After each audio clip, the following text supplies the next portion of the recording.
Hello,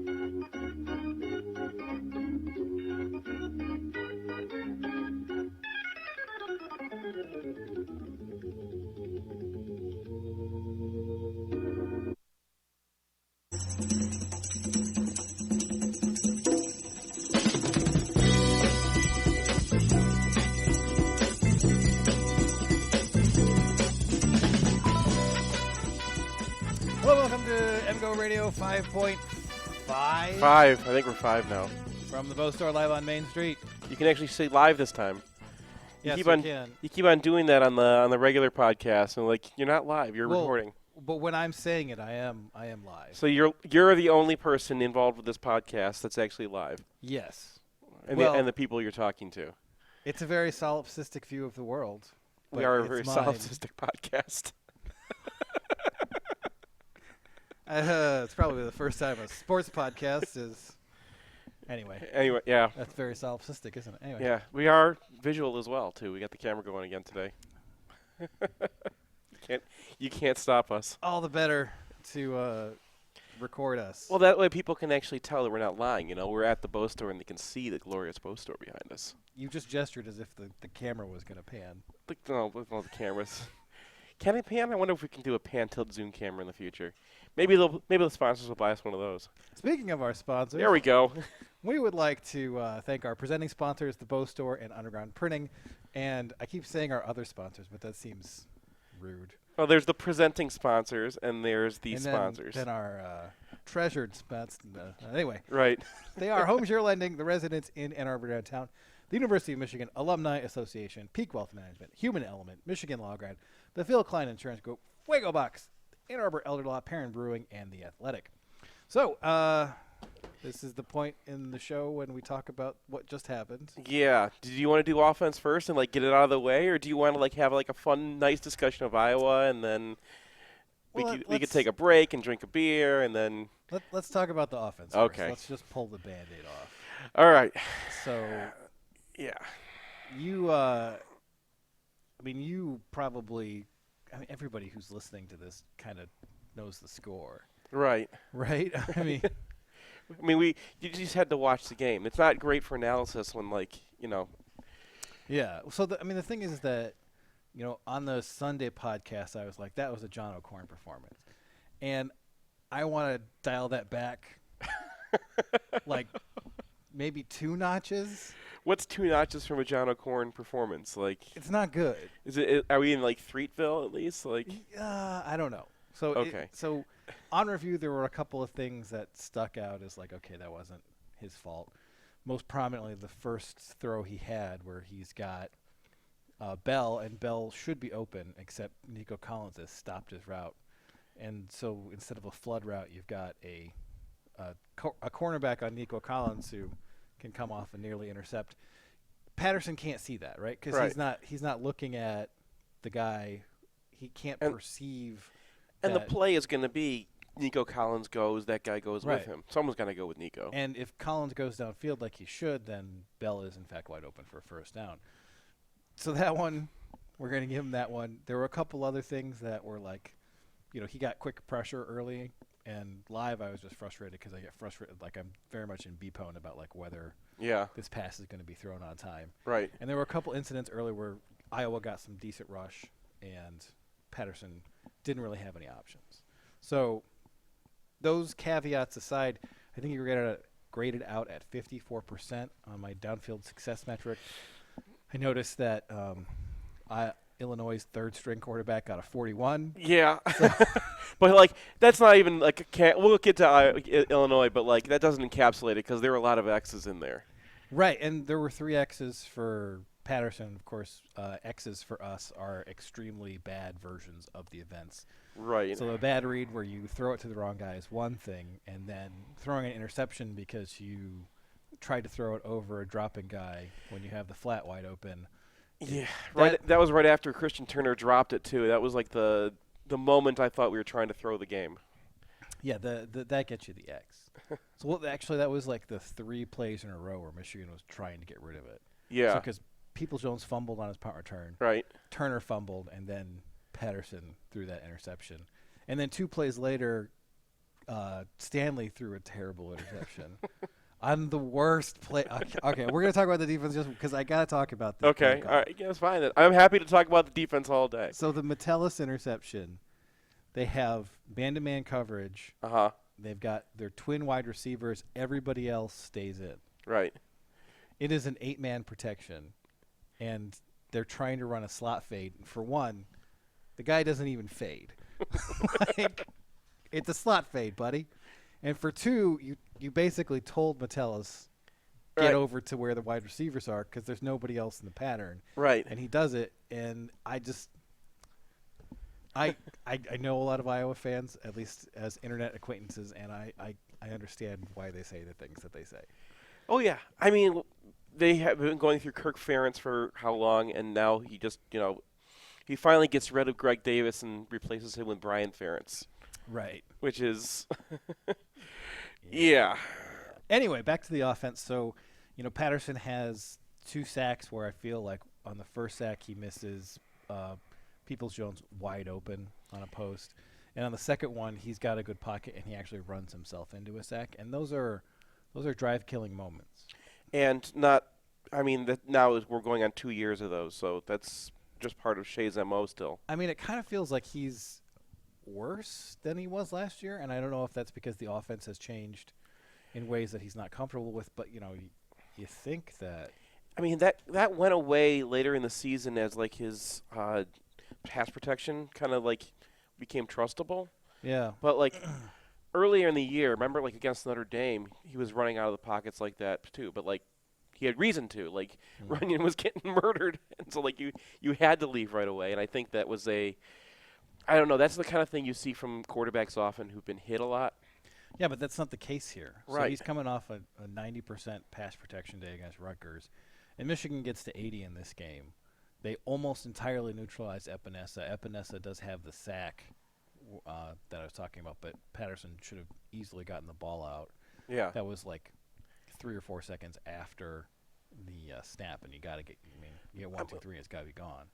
But that just never happens. I almost clipped this for Nate Stanley because there was an instant where Nate Stanley got man coverage against his running back when they were flaring their little scat back out. He's a pretty good receiver, and he knew that guy was gonna stop on a hitch, and he had that out before the guy stopped on the hitch. Right. The classic. You got to throw the route before it's open, and I just thought. When is the last time I saw that? There are moments that Shea has done that. Like if you go back through his charting, like he progressed to that kind of quarterback at times last year. I don't remember that. I mean, the one example I think I have from this year is the crossing route that McCaffrey threw to McCune, and when he throws it, it's like, ooh. And then McCune comes open. It's like, oh, that's what you're supposed to do. And I just feel like Patterson hasn't been able to do that with any consistency. Like maybe here and there he'll get through a progression and make a fairly quick read. But at this point in his career, he's a senior. He's not developing in any way whatsoever. Like I'm like pull the ripcord. Yeah. I think they obviously would have just given like the whole tenor of like what they say about McCaffrey all the time, and I get the feeling they would have if he was available. Also this week, I don't put much stock in it, but like they started beating the drum on Joe Milton. He was purposely. He was out there for a media availability. Yeah.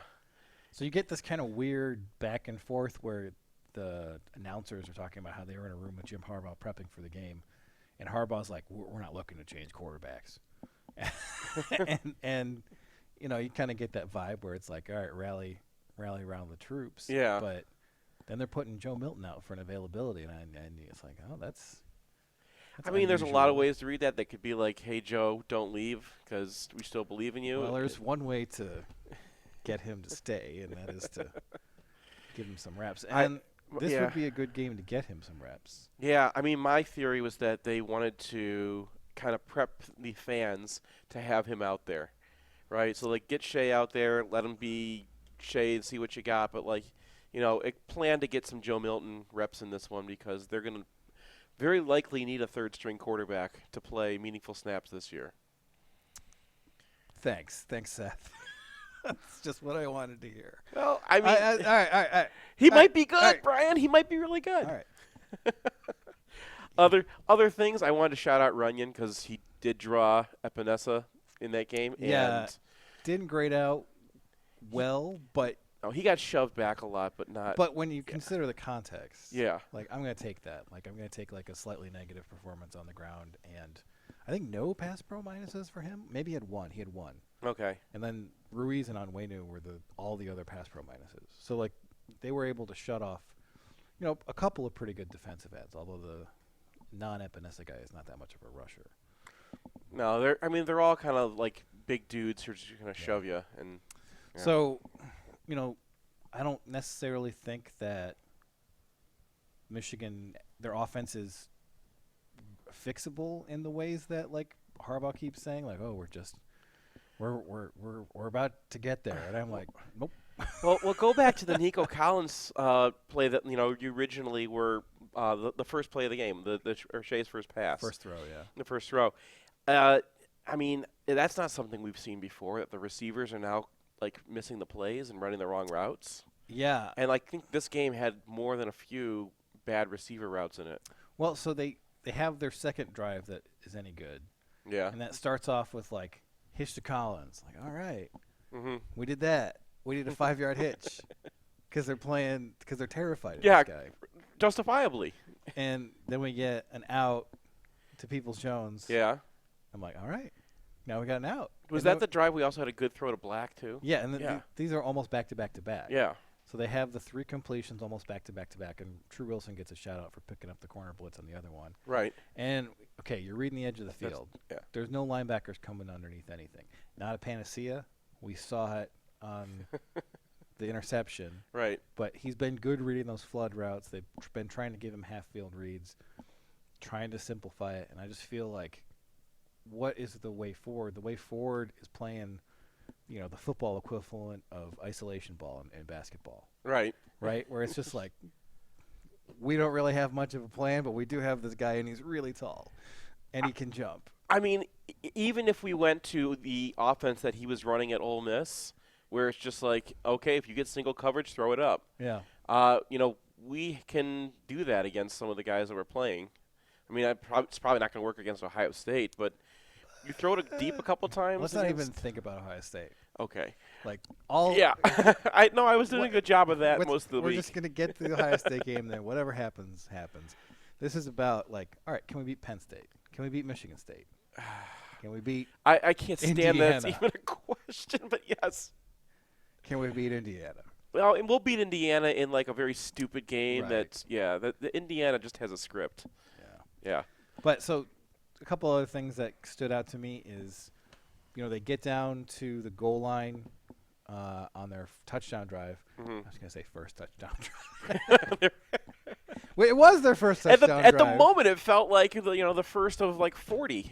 And they have this jet sweep stuff that they do, and they turn it into basically an arc block, and that sucks Iowa in. They're like, oh, we got to deal with this, and then it's 5 yards, 2 yards, and it's not like Charbonnet creeps into the end zone, right? Like right. He's 5 yards into the end zone on a play from the 2.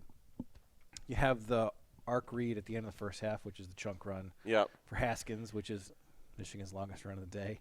You have the actual arc read where Patterson keeps it. Which was like it was a hallelujah moment filled with so much anger that like we haven't seen this all season. My cousin, who I sit next to in the stands, just laughed. It wasn't like a nice laugh. Oh. It was just like I figured out I'm in hell laugh. Yeah. And then at the end of the game, Michigan's trying to run their 4-minute drill.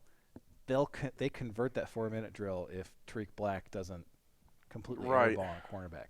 So all these things have the same thing in common. The quarterback is a real threat to run the ball, and Iowa's spending guys to deal with it.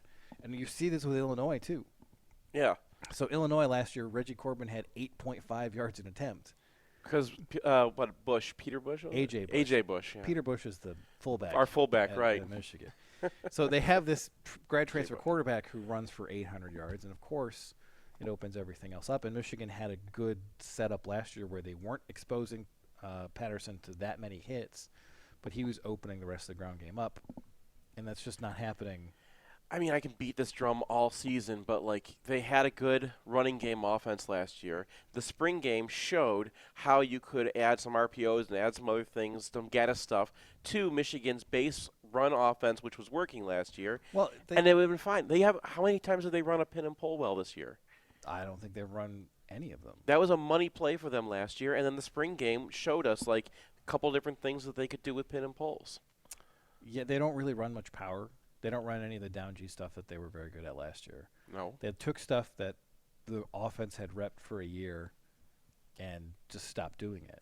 And like to some, sometimes you got to do that, right? So remember the crack sweeps? Yeah. And then people download the crack sweeps. Well, yeah, and they played off of inside zone, which we were running a Right, lot. Yeah. but so there are certain plays that you do need to put away. Yeah. But like down G is not one of those plays. No, well, down G is part of that whole same game we were playing, and Right. we're still using our creeds. So, I mean, the idea is you're messing around with a guy, you're kicking a guy with a guard. And they did have a couple of things that were working early. So they got 15 yards on their first two rushes of the game. Mm-hmm. Those were both insert ISOs to the backside, where the tight end pulls backside, and so everybody's like, "Oh, split zone arc stuff." Right. And then he comes through into the hole, and the linebacker's going the wrong way, and they get 7 yards, and then they get 8 yards in the next one. And so, it kind of felt to me a little bit like early Rodriguez stuff, where they'd have a new package, Mm-hmm. they'd come out with some new stuff, they'd worked on something over the course of the week, it would work for a bit, and then once the opposition had figured that out, there wasn't anywhere else to go. And that happened on that exact play in the second half. So for some reason, everybody on the internet is dumping on Nick Eubanks as a blocker. Okay. I don't know why. I've gotten so good at the block button and mute button that like I don't hear any of this stuff I anymore. mean, a lot of this stuff comes from like the supposed program insiders and stuff like that. Right. So he had one really bad play where Charbonnet got TFL'd. Even on that play, I feel like you need to chip him because you're asking him to go up against a very good run D defensive end on his own play. That aside, the other plays where Eubanks was in the picture blocking someone and Michigan wasn't getting many yards, it wasn't Eubanks. So they run the insert ISO in the second half, and the linebacker meets him at the line of scrimmage.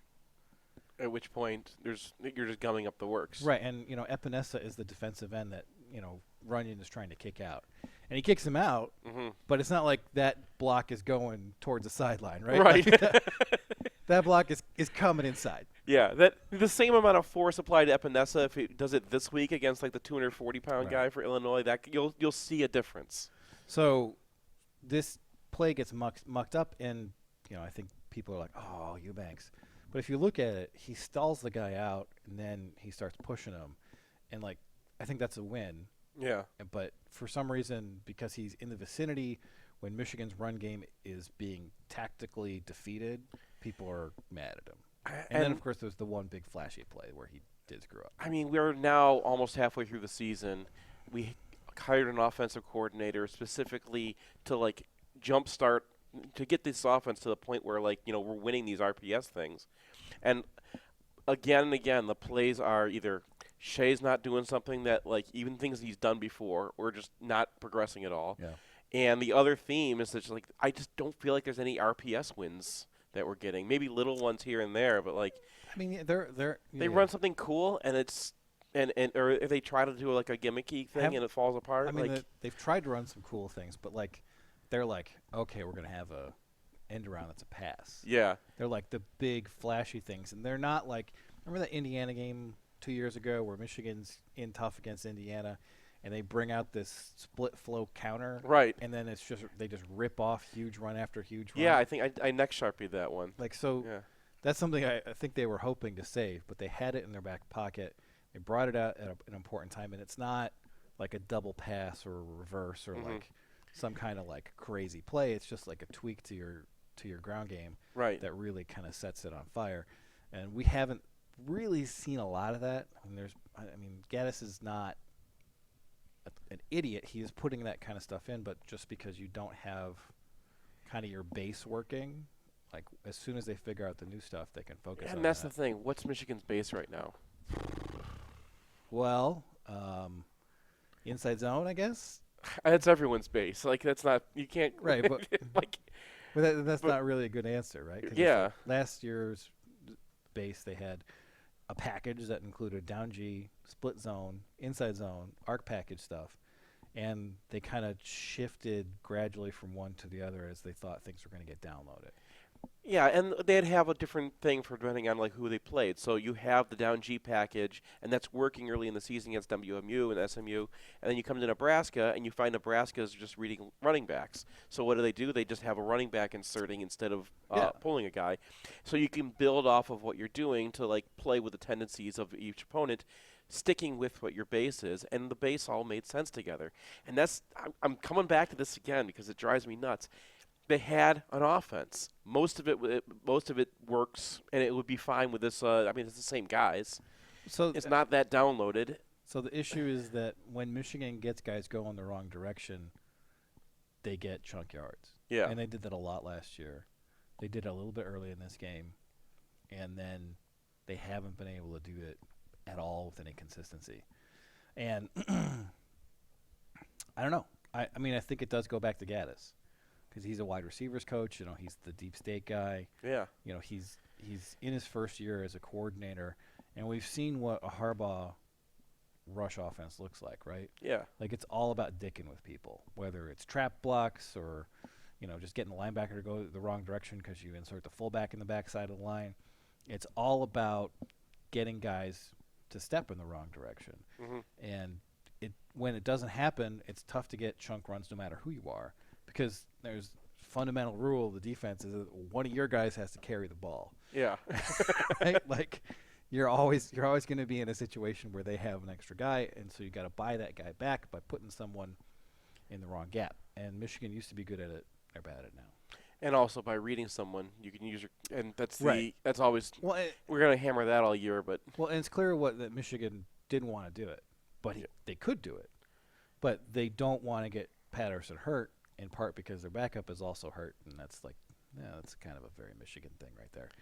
And so to go into the season with the best quarterback room and be like, we're the ones who can take a hit this time. We're the ones who can take a punch a couple times, and then you get a shitty play from on a targeting that's just headhunting, and then that's over. So it's extremely frustrating because if Michigan is again in this kind of hole where they just don't want to bring out the quarterback to run consistently, this is what it's going to be like. And he's not going to run against Illinois, and it might not matter against Illinois. But no, did you see the gaps that I clipped? Like I was. Yeah, there a couple of them are in the preview. So it just kind of feels like unless they're willing to expose Patterson to more hits, and unless they get some sort of base offense package that works pretty well, this is just what it's going to be. Yeah. Well, they're going to go to Penn State at night, and that one feels like a 2017 situation again right now. We'll see. I don't think Ricky Rain is Joe Moorhead.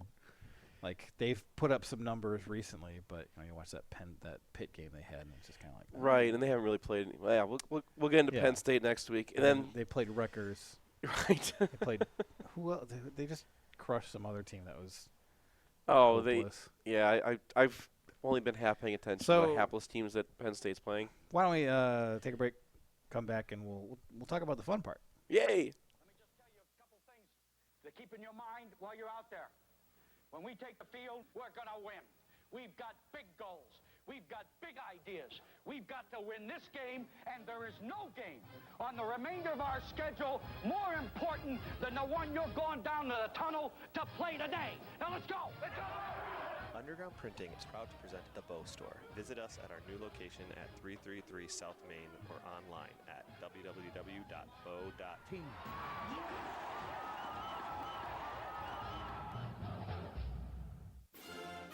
It's painless, it's online. It's group ordering made easy for your next custom printed apparel order.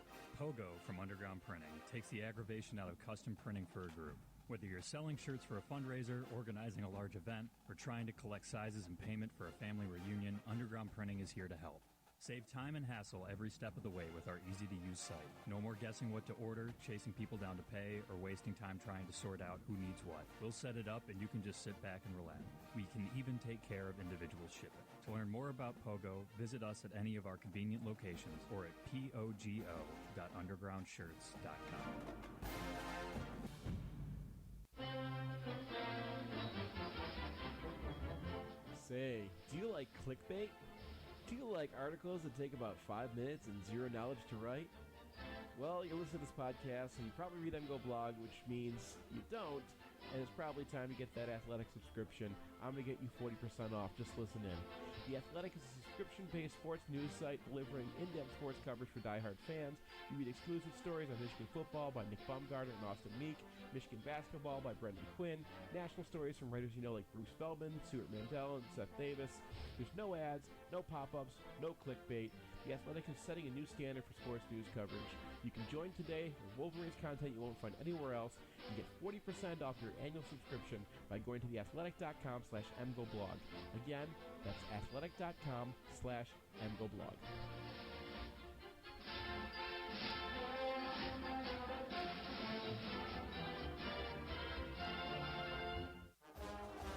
Are you planning a business trip, a Michigan reunion, or a revenge tour in Ann Arbor and don't want to be stuck out by I-94?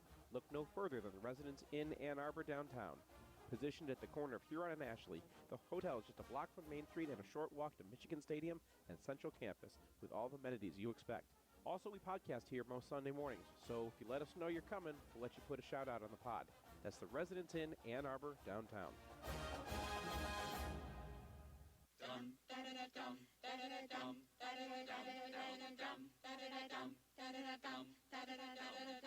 If you find yourself on the wrong side of the law in Ann Arbor or around Metro Detroit, you want a Michigan man in the huddle. Call former prosecutor and now criminal defense attorney Jonathan Paul at 248-924-9458 or visit his website, michiganlawgrad.com.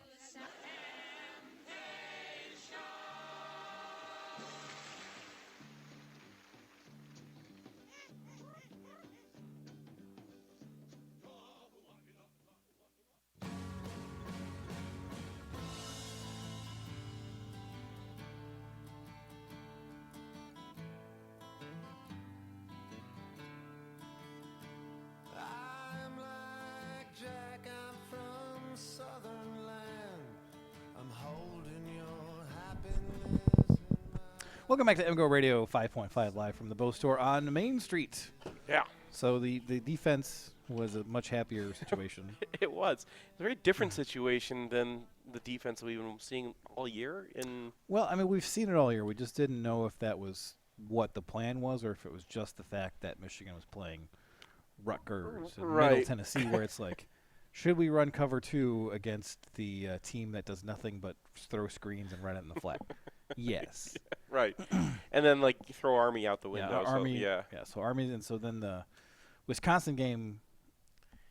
Whatever you run doesn't matter. Similar situation, right? Where the approach there might not be indicative of the rest of the season. This game, I think, was, and you saw Michigan run a majority of coverages where they got too high. Probably a majority that are zone or at least have zone elements. Right. So there's some pattern matching and some just robber zones and that kind of stuff. And the result, twofold, was they had a good plan for drag routes that didn't always get executed. So we saw Hudson miss a tackle. We saw McGrone fail to jam a second fade route. I thought Ambry Thomas could have come up on a third one. They had 8 attempts at fade routes in this game. Half of them were incomplete. Half of them were chunk plays. And I think on all the ones that were complete, there was a player failure. Right. It wasn't an issue where, it was man coverage and there was just nobody. Yeah, and their player failures, they weren't like players didn't know the coverage kind of failures. I think maybe one of them was. Yeah. But like the rest of them were like, okay, Cameron Grown is still pretty new at this, and he forgets to chip a guy. He didn't forget to chip him. He just got too tentative and got run around. Right. And that's fine. That's a redshirt freshman who's probably learning every week, and that's going to happen. So as long as that there's an indication that Michigan has kind of had the come to Jesus moment and isn't going to be, 80% man coverage. Right. And they're not going to, tell people that it's man coverage beforehand so that, you get the we had one of these this year, but you get the wheel route that Right. Wisconsin ran on 4th down, which is a ballsy call, but also, they know they've got it. And you're running through two guys, and they actually have it planned out that way. I don't want to bring up certain events from last year, but, not having something else that you can run, because I'm sure they all still know how to run cover one. But if you well, and they do. Yeah. So when it came down to all right, it's the 4th quarter, we need to get after it. They went back to a lot of more man and a lot more cover one, and that's an option, especially when a drag route that picks up 10 yards is not something you're particularly worried about. But it was hard for them to go away from the zone entirely because it was so good at getting pressure to the quarterback. Yeah. So, previously in his Michigan career, Josh Uche has been coming across the line of the scrimmage 90% of the time. Mm-hmm. It's because, he's a big guy. He's 250 pounds. If you put him in a situation where he's in man coverage on somebody, that's probably not going to go well, especially if he's dropping from the line of scrimmage. Right. He might be able to jam a tight end, run down the seam, but the situations in which you can get away with that are limited. And we've seen limited snaps of him, particularly in spring games, where he drops into coverage and messes something up. He's not going to be a plus coverage guy ever. That's just not his jam. Well, no, he's a defensive end, right? He's 250. He's a defensive end. Yeah. And so moving to the zone allowed Michigan to drop him out. And there's no way Iowa came into this game and said, all right, so when number 6 is on the line, he's going to drop out a lot. So, you got to keep your head on a swivel. They had no idea. Right. So Michigan was able to drop him out and Glasgow out, and they were able to get them, 10 yards downfield, good depth, where they're being productive. And that was a large part of why Cam McGrone spent a large portion of the game with his face mask in Nathan Stanley's midsection. I mean, the difference between him and who's the other guy? The Jordan Anthony is stark. How fast McGrone just gets through that hole. How he's athletic enough to juke a running back. Usually it's the opposite way, but that he can just feint, and all of a sudden the running back has to go outside. Then he can go inside of him, and that speed makes it. Because what they're doing a lot of times is they're dropping one linebacker back into where they think the second read's going to be, and they just don't ever get to a third read. Well, and so he's one of the things that makes McGrone special is that he's blitzing from linebacker depth. Right. And to get in that quickly when you're starting 4 or 5 yards off the line of scrimmage, we saw it with Devin Bush. It makes it so much harder for offensive lines to pick up on it. And when you get those free runs frequently, you'll see a quarterback get the ball out. Yeah. Because you're coming from depth, right? So you're not going to be able to get there to I guess they're not 3-step drops anymore. But the quick game is probably going to beat that blitz, and that absolutely did not happen with McGrone because he's in there so fast. That extra 1 step or 2 is the difference between, they're able to complete a slant and that they're completely doomed. Right. I mean, as long as you're within 1 or 2 steps of the guy when when you're getting in there, you're going to block that pass or make him bring it down or make him turn around and someone else will get you. We also saw finally what they actually meant to do when they put Glasgow at tackle. It's not something I would still do a lot, but we saw. We know what the plan was. I didn't pick up on this. What was that? Oh, he ran a stunt, and the idea was just kind of have Hutchinson slam into the guy who was over Glasgow, and then Glasgow came in at full speed and hit the center as fast as he could, and you're not looking for a linebacker to just slam into you like that, and Glasgow's pretty game for that, and it worked. It just pushed that center back a couple yards into the quarterback, and now you've gotten the dent in the line that you need to do everything else. And I mean, this works well on a pass, but it's not. I would not run on the goal line against Wisconsin, but no. Now I know exactly. Now I know what the thought was. Well, so Michigan had about half their sacks come on these free run rabid squirrel blitzes. Right. And then they had about half of their sacks where, there was one sack where I gave out like 4 half points, which is like, the quintessential idea of a sack is like, Uche's roaring around the corner at 8 yards. He gets a +3 for a magnificent solo individual effort. And here it just seemed like if Stanley didn't have his first or second read, Michigan just boa constricted him in the pocket. It reminded me of like 2006, what we used to do with like the Allen Branch line, where just, if you stay in there too long, it's going to suck down on top of you. And in retrospect, that makes some sense because last year Michigan had Chase Winovich, who, especially early in his career, was a little bit over-eager to get to the quarterback. So he was edge rushing, and he was very persistent with his edge rush. Not that was a bad thing necessarily, because he was able to like get some high motor effort sacks off that. Gary was also susceptible. I think we all remember the Saquon Barkley run, but he didn't quit on his edge rush. He didn't be like, all right, they got me this time. I gotta solidify, maybe go speed to power, maybe like. He just kept going. So there were points where he'd be around the corner at 10, 11, 12 yards, and you're like, that's not helpful. But in Hutchinson and Pay, Michigan has 2 guys who aren't really under the illusion that they're edge rushers. Right. They're guys who are good team rushers. They're guys who are going to be able to push the pocket. They're very responsible. And so you have the situation where Stanley is like able to move up in the pocket, and then Dana gets to him or Hutchinson gets to him. And you have this ability to put the rush package out on like 2nd and 7. I think it was a 2nd and 5 they put it out one time. Like they were pretty aggressive with how they wanted to do that. Well, they had 2nd and goal from the 9. Michigan puts the rush package out. Iowa rushes for 5 yards, and it's like, oh, that's fine. I'll make that trade.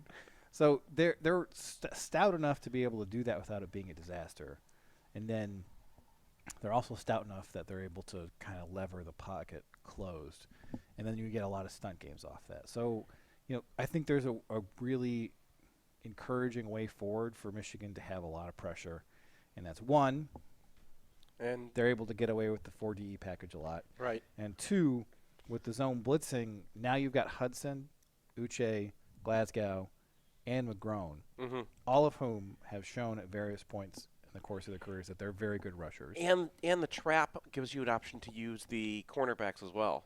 Well, I mean, they don't. You haven't seen a cornerback blitz from Michigan for a long time, but that was definitely in his BC playbook.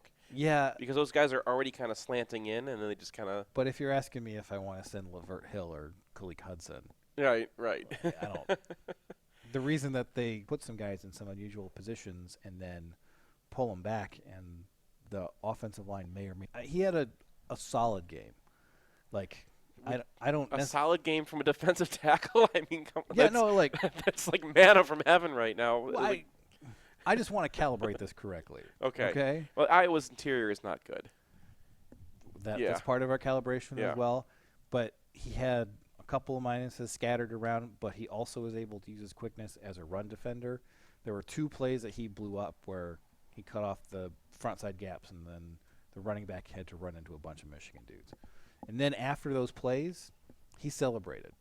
Like, it wasn't that he didn't get the stat, right? Because, like, a lot of times, like, guys are just like, why that stat? Right. No, like, I think it's been drilled into him that he has an NFL future if he can be a good run defender. Yeah. And he's never going to be a guy who, you put him up against Wisconsin's guards and tell him to hold up to a double.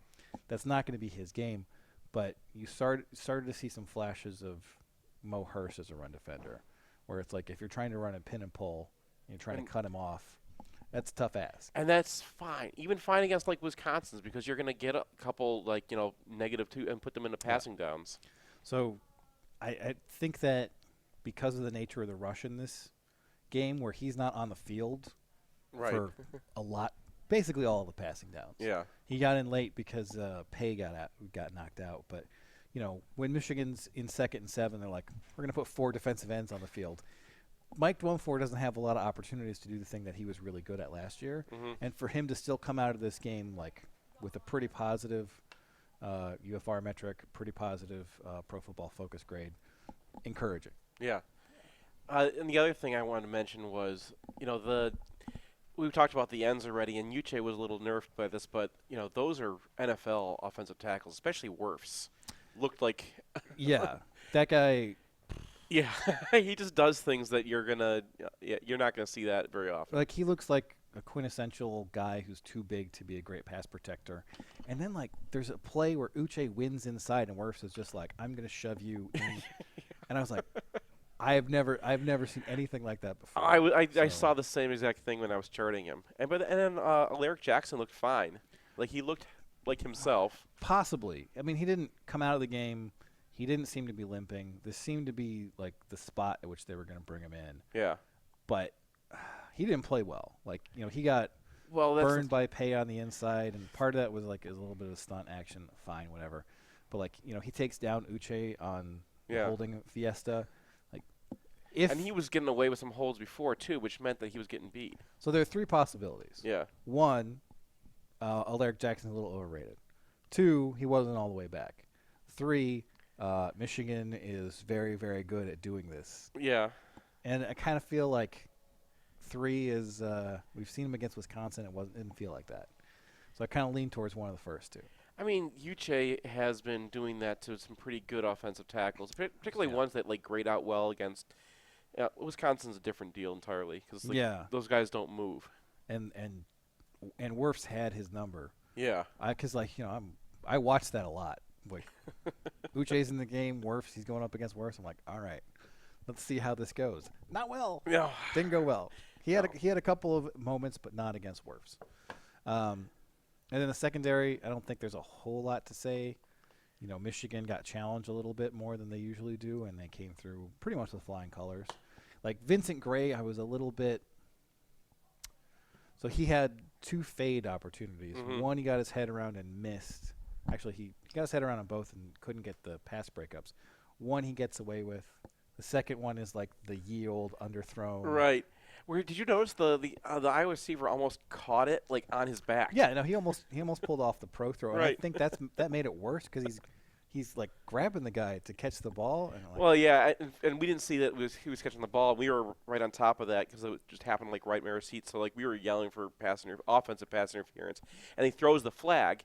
And like we were like convinced, yes, they got offensive. Sweet summer child. And what? I don't know what I was thinking. On what planet has that ever been OPI? I think it shouldn't be defensive pass interference. I think you have a right to your momentum, and we should demand that throws are actually. Yeah, good throws. I didn't know he was holding onto the ball though. But It looked like he was like tackling. But yeah, so Gray gets his head around. Yeah, and he actually gets a swipe in at the ball. Yeah, he misses. But I wonder if he touches that, does the flag come out? I feel like it doesn't, right? Like you're going to guess about Cannon's flags on pass interference. Like he's so random. But like I feel like if you get your head around, you touch the ball, and then there's no attempted pro throw, like I think you get a win on that. So I would give him a win for coverage on that one. No, but like I think you don't get the flag. And I was pretty encouraged by the fact that he got tested twice in those situations, got his head around, and was productive in both, even if he got flagged on one. Because like everybody gets flagged on that. There's nobody in the history of football who could make that work. That's why Jane wants to make an entire offense out of right. it. Right. It's the LPI offense. Yeah. That's right. There you go. Yep. So Dax Hill. Well, I mean, he had the fourth down play, which was very good. Yeah. Even that was a little bit disrupted by a zone because the receiver dragging across had to break stride to get around Hudson. Right. Even though Hudson was going the wrong direction. So that little blip was allowed Dax Hill to make up the ground. Yeah. So, like, the things that make the difference between winning and losing on those drag routes can be really subtle. But we've seen that so many times, and Michigan's even Metellus doesn't make up that ground. Probably not, no. Yeah. So Dax is giving us another weapon to pull out sometimes and against those he things. Doesn't really panic. Yeah. Like his approach is pretty not lackadaisical. Is cool. Yeah, he's cool. He seems like the moment isn't above him when it's fourth down. That's a competitive football game.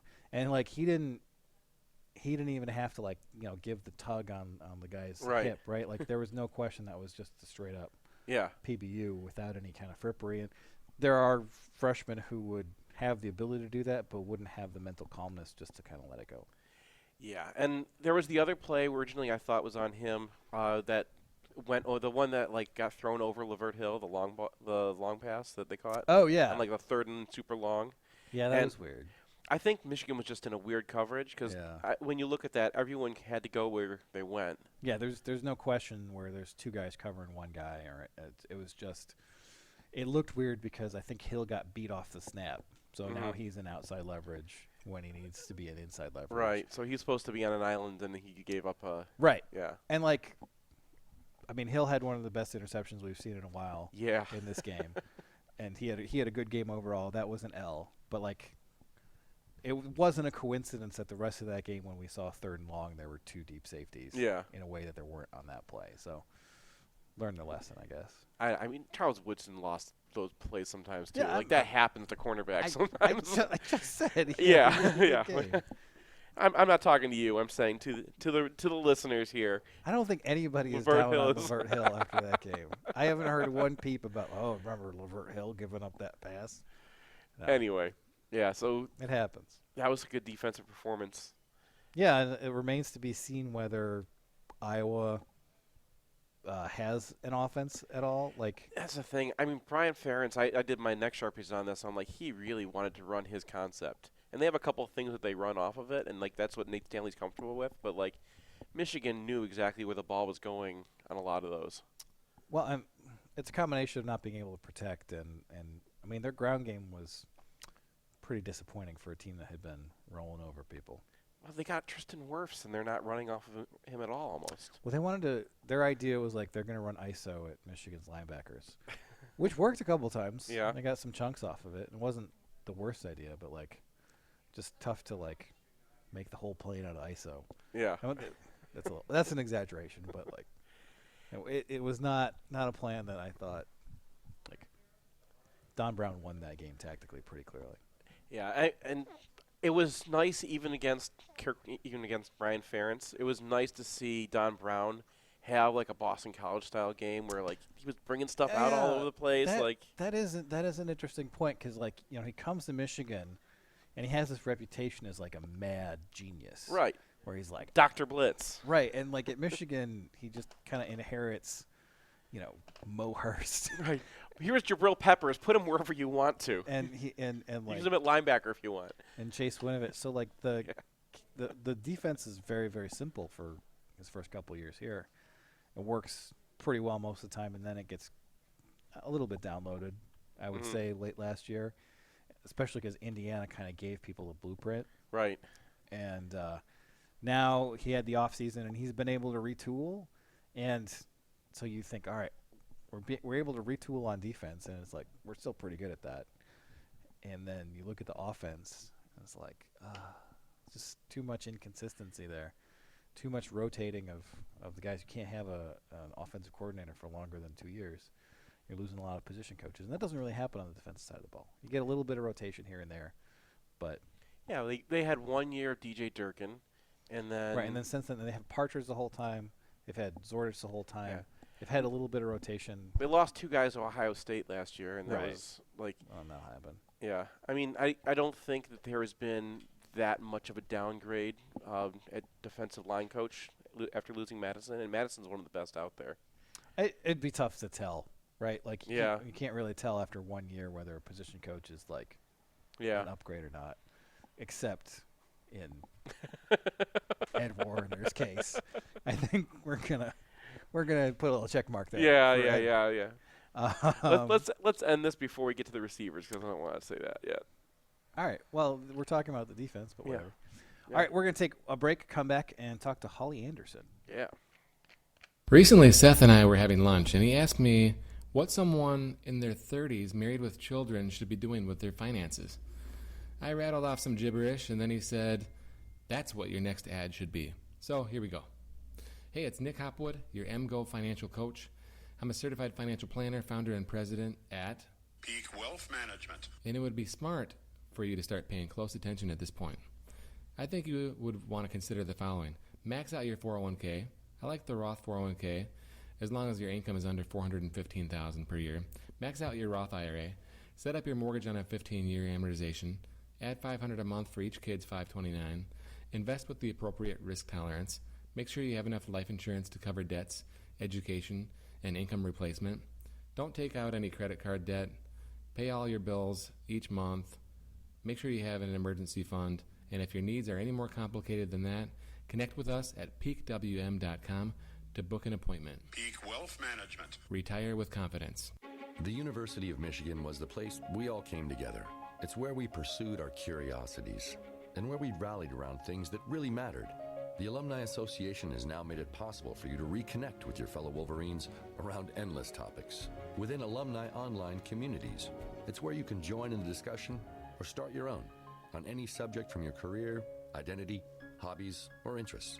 Go to umalumni.com/communities and keep the conversation going.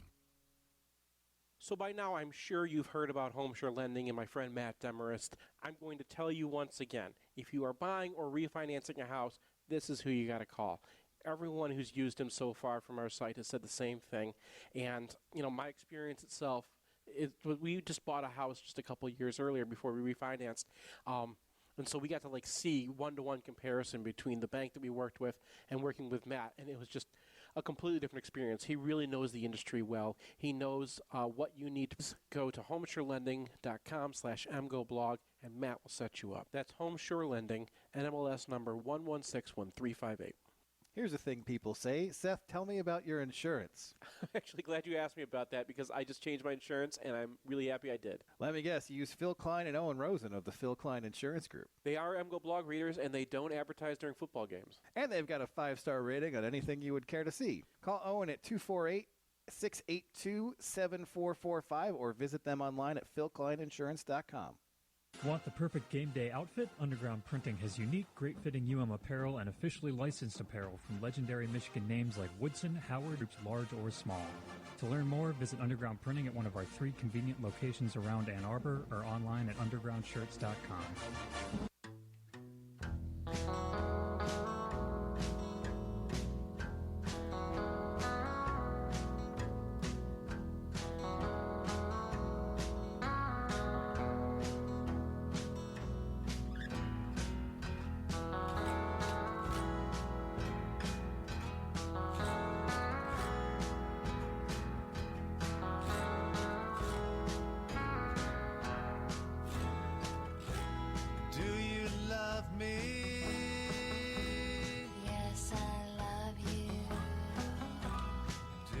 Trust me.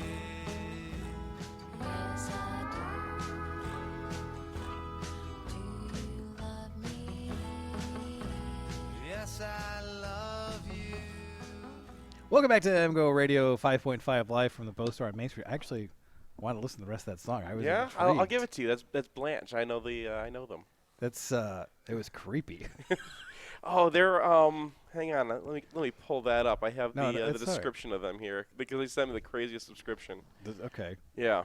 You got to pull that up though. That's good radio. Yeah, it is great radio. You want to look up Wikipedia now? No, Blanche, a Metro Detroit-based gothic indie country folk medicine show revivalist band. All right, I'm sold. And that was Do You Trust Me? All right. Their next song is Garbage Picker. Anyway, before we get to that next song, we have Holly. Hello, Holly Anderson. How are you doing? Hey, gentlemen. Happy Friday. We so the ground rules here is we weren't allowed to talk anything about college football. Is that correct? Yeah, that was so we were we were doing our thing last week, and we were talking about how Michigan fans and Tennessee fans can talk to each other again now. Because we're over it.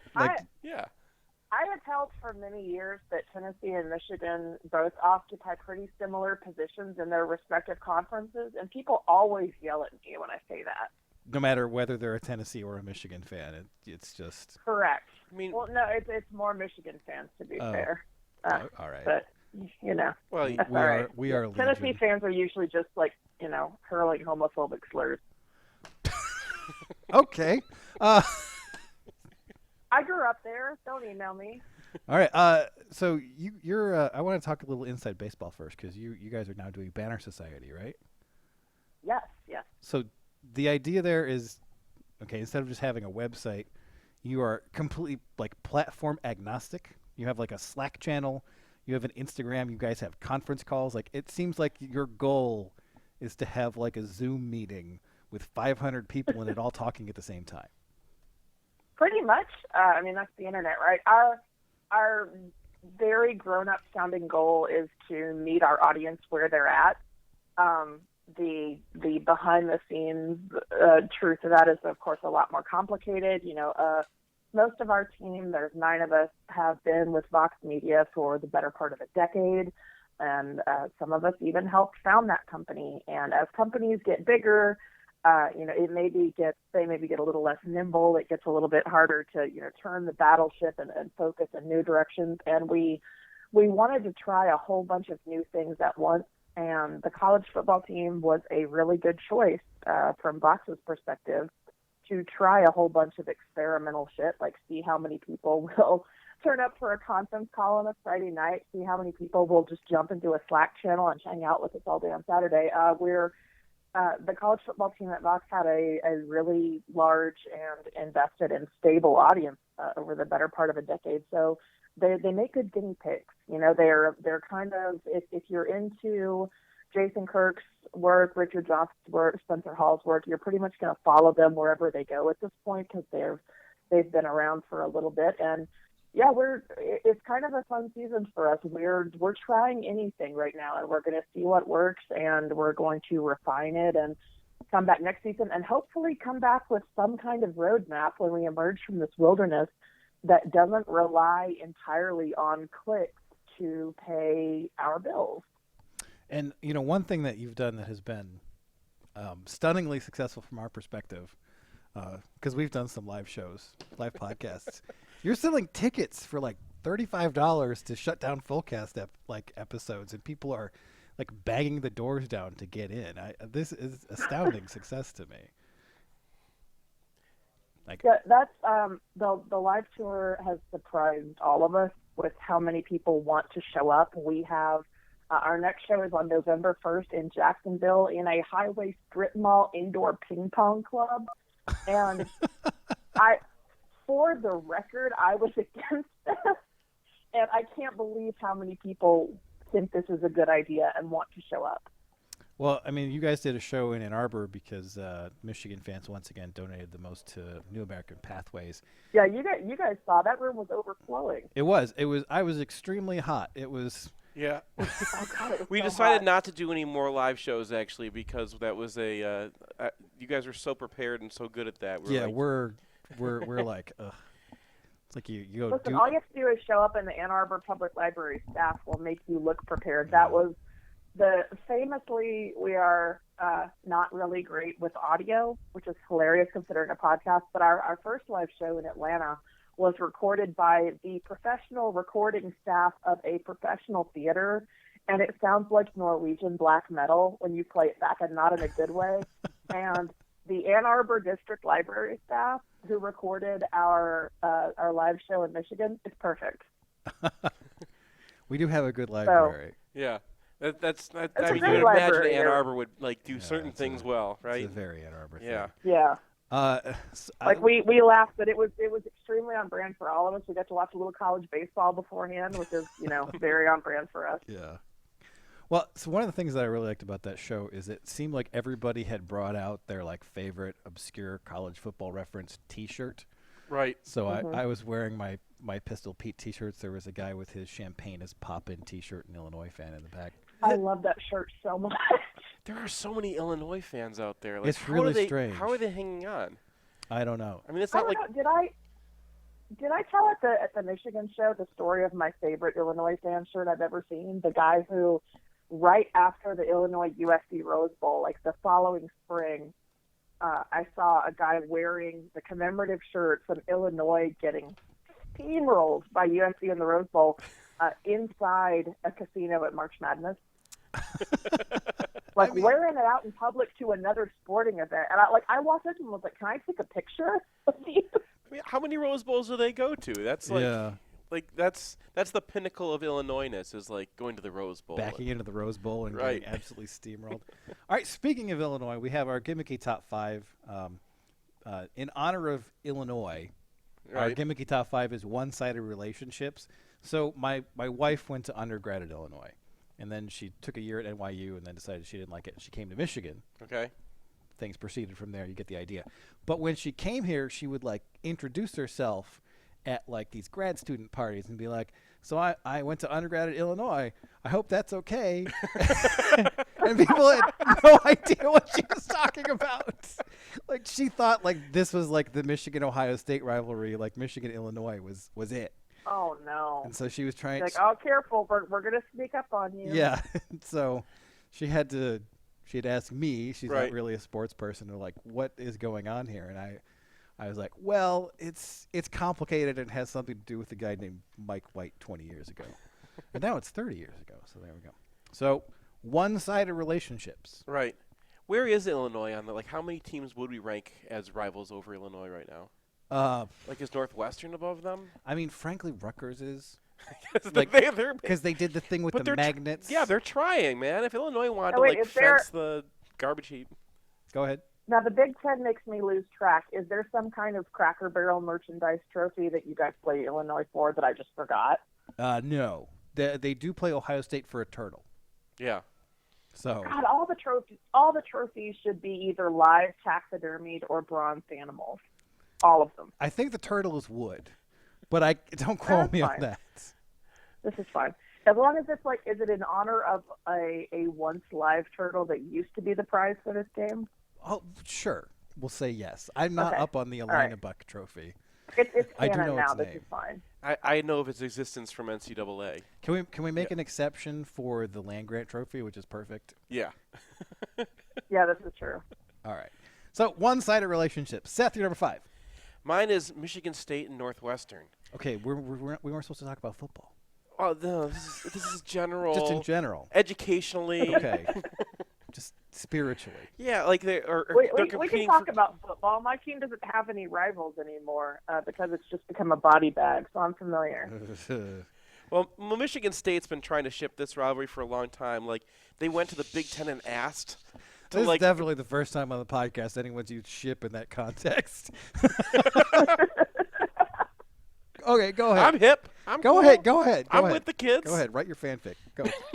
So Michigan State wanted to like make this happen for a long time. They actually went to the Big Ten during the last realignment and asked if they could like have Northwestern as their like, hey, Northwestern's our guys, man. They're the ones who. What? Why? I don't know. They like hey, you and me, Northwestern, right? And Northwestern has no idea what's going on. All right, Holly, you're number 5. My number 5. Tennessee and Alabama. Yeah, I mean, does it? I mean, it's the third Saturday in October. Is that correct? It's a stupid name for a stupid game. There's kind of a generational split in Tennessee. If you're an old millennial like me or any older, you view Alabama as the primary rivalry, and then if you grew up in the 90s, it's Florida. But we can't beat either one of them. Right. So I'm not really sure why we're super worried about it, but that's a special one for me because my parents had dear friends who were Alabama alums, and our family went to Tennessee, theirs went to Alabama, and I'm probably not saying anything great about Tennessee public education here, but my mother, who's a public educator, this is the game we never got to miss school for anything unless we were going to Tuscaloosa for the Bama game. So like one day every other year we were allowed to miss school to drive down to Tuscaloosa on Friday, and that was like our big family thing. And this was in the late 80s, early 90s, so that game was occasionally fun. Yeah. And some point in the last decade, it stopped being a big, huge family thing because it's not fun anymore. Have I ever told you my dad doesn't go to games anymore? Like any of them? Oh, I don't go to games anymore, but it's not for a fun reason. Sure. We actually just went into this on the podcast. I haven't I feel more comfortable bringing it up here than I do on the full cast, which is supposed to be like idiot fun bag hour. But I haven't been to a Tennessee game since Butch's handling up. The latest Title IX case came out, and I don't intend to return anytime soon. Like, you can only be told so many times in so many different ways that you're not welcome in a fan base before it just, when your team is bad, it's one thing, but there's still people you want to support in the program. But when your team is bad and there's nobody in the program you want to support, nah. Yeah. All right, well, that's... Like, I feel for the kids. I feel for the kids. I want them to be happier, but I don't feel good about supporting that team right now, and they're not getting my money. They're not getting my family's money, and I have a lot of friends who feel the same way.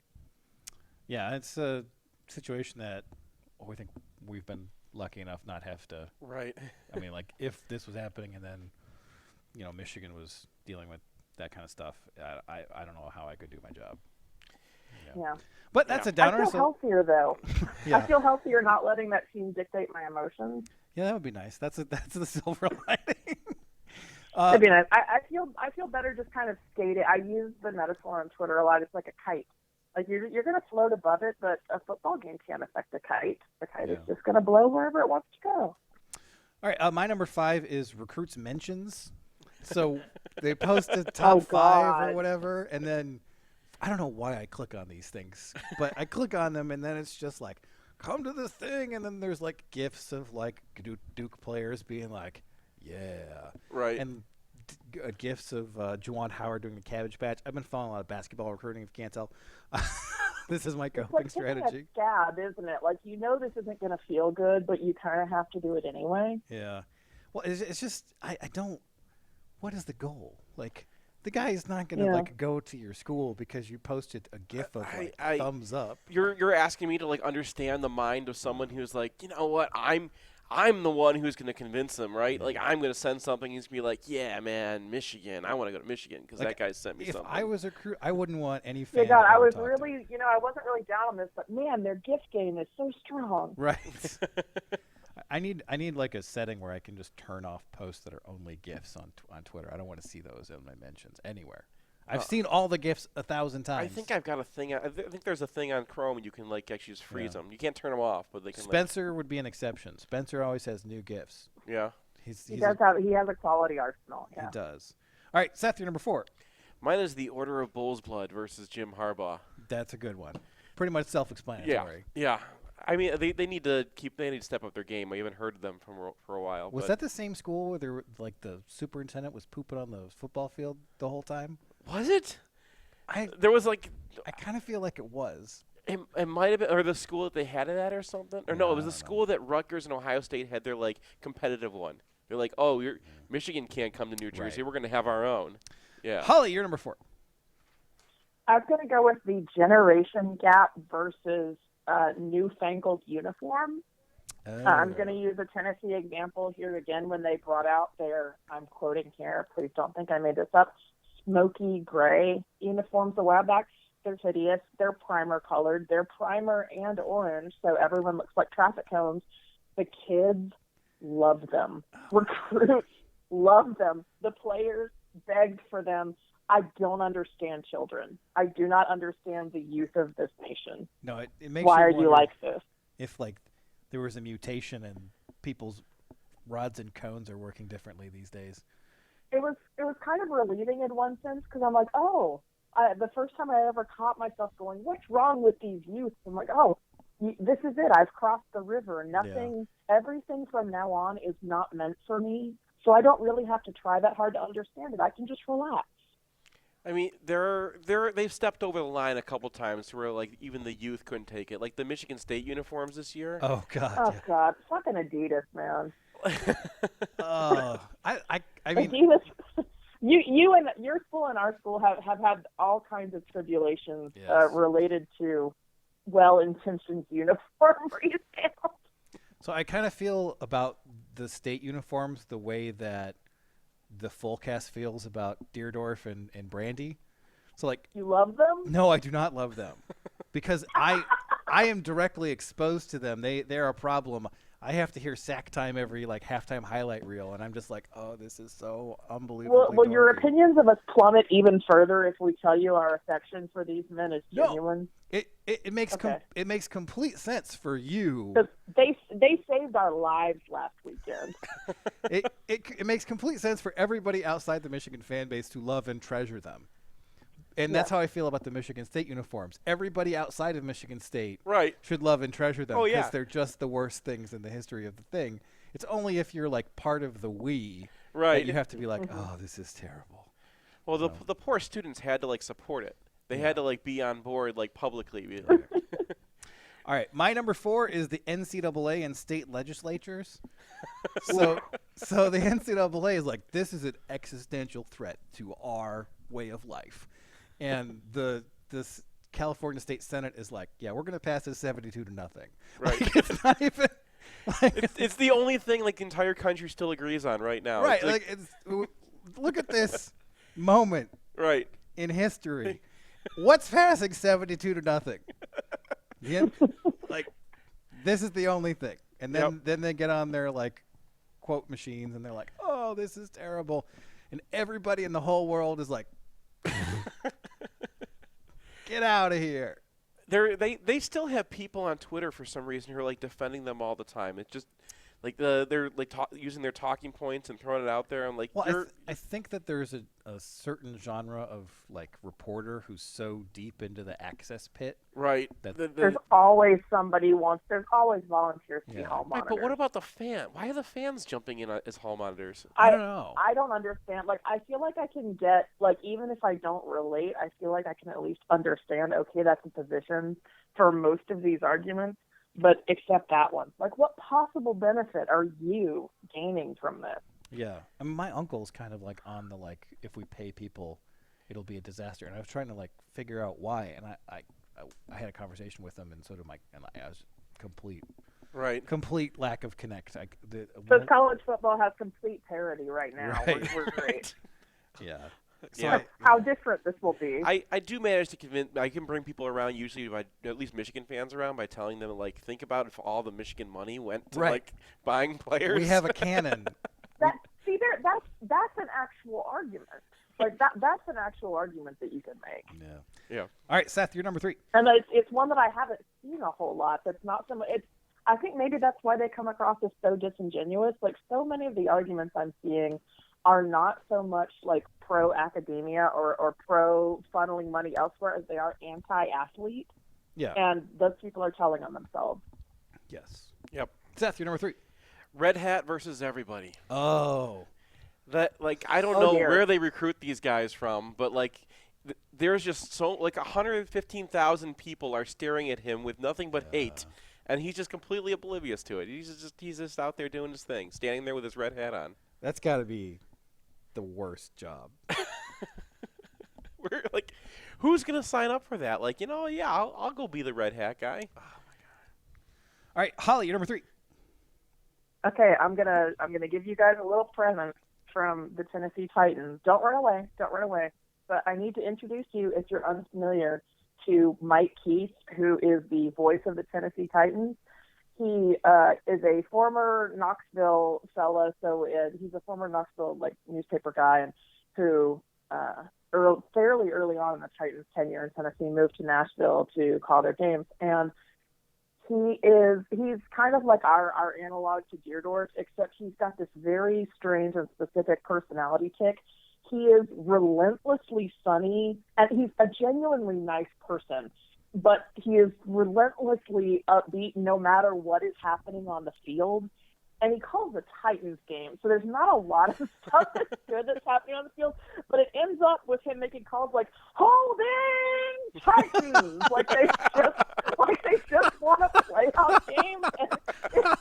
And he's trying to bring a lot of energy to his broadcast, but he ends up just sounding really like happy-go-lucky about whatever is happening on the field. And it's usually bad because, again, Titans. That's going to cost him 15 yards. Oh, man. It's beautiful. Anyway, we all suffer in our own ways, but that's Tennessee pro football's particular variety of poison. My number 3 is we call him Beachy the Dolphin, someone gave our child a pretty large dolphin stuffed animal that just looks beached. Okay. Like wherever you put it, it looks like it swam up out of the sea to die. I can picture this, right. Yeah. Right. So I'm trying to get my son invested in the dying dolphin. So he goes upstairs, and I throw him upstairs, and then every time he sees Beachy, he's like, no, I hate Beachy, and he throws him back downstairs, and he's already a beach dolphin. This is already a very sad story, and now he's the beach dolphin who can't get any love from a 3-year-old. Oh, that is Oh, pretty no. unrequited. It's a one-sided relationship right there, Seth. Yeah, I not bringing up my kids' ones because they're really embarrassing. But I know I am. There's a here we go. There's a little pink puppy that I got from my cousin, which was my cousin's when she was a little kid. Okay. And it wears a little Michigan collar from like a alumni association event. Like it was a bracelet originally, and now it's just a collar on the dog. And the thing is like adorable, and it looks like it's definitely been loved for a good 20 years. And I really wanted my daughter to like have this be her favorite one. But like she's got so many stuffies, like it just goes in a cycle. Like once in a while she'll be holding it, but like the collar will be off, and like I really want it to be like her little Michigan dog. Yeah, my mom gave me my like stuffed animal from when I was 2 that I carried around, and gave it to Fielding, and Fielding won't touch it. It's just I don't hate. You mean Denard? Yeah, sorry. Yeah. Oops. We're live from the Bow Store. Seth, you're number 2. Oh, the Michigan basketball and the NCAA. I'm not sure. So Michigan basketball has been like, hey, we cheated a little bit. We'll like flagellate ourselves. We'll take the banners down. We'll be cool. And the NCAA is just like, nope. You got Jamal Crawford. We're gonna take him away. You got Mitch McGarry. We're gonna take him away. You know, you're in the NBA. You're in the championship final. We're gonna take away Trey Burke for a half. Like that's not really. I mean, that's conspiracy. No. I just think that like Michigan is like the nicest program to the NCAA, and what the NCAA. We had John Beeline for 12 years. Yeah. And like the NCAA, every single time they interact with Michigan basketball, it feels like they're like, oh, you bad guys, you Fab Fivers, we know you. Yeah, like McGarry getting booted for a pot test is like a little grating, because who doesn't? What NBA player doesn't smoke pot? I mean, they were changing the rule like a month later, so it was just like, and anyone who happens at a school, he misses at most a game. All right. Yeah, I mean that's. Holly, you're number 2. Yeah. Staying with basketball, switching over to WNBA, the Washington Mystics and Tony Kornheiser. Did you guys see this? I did not. The national. Okay, so Washington sports have probably an unprecedented problem for them right now. Washington D.C. sports, I mean, which is that the Nationals were in the wild card game at the same time that the Washington Mystics were in the WNBA finals.